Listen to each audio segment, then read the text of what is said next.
Solapur news 24 मध्ये आपलं स्वागत आहे। आजच्या प्रमुख बातम्यांवर एक नजर टाकूया। स्थानीय गुन्हे शाखा सोलापूर ग्रामीणने मुळेगाव तांडा येथे अवैध हातभट्टी व्यवसायावर धडक कारवाई करत सुमारे 7,47,000 रुपयांचा मुद्देमाल नष्ट केला। या प्रकरणी 4 सराईत हातभट्टी व्यावसायिकांवर गुन्हे दाखल करण्यात आले।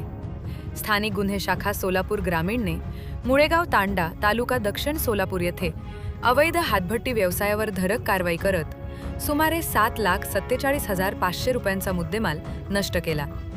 या कारवाईत हातभट्टी निर्मितीसाठी वापरण्यात येणारा कच्चा माल, गूळ, मिश्रित रसायन, लोखंडी व प्लास्टिक बॅरल तसेच इतर साहित्य जप्त करण्यात आले। विशेष म्हणजे जेसीबीच्या सहाय्याने हातभट्टीचे अड्डे उद्ध्वस्त करण्यात आले, तर ड्रोनच्या मदतीने परिसराची पाहणी करण्यात आली। या प्रकरणी 4 सराईत हातभट्टी व्यावसायिकांविरोधात सोलापूर तालुका पोलीस ठाण्यात महाराष्ट्र दारूबंदी अभियानाअंतर्गत गुन्हे दाखल करण्यात आले।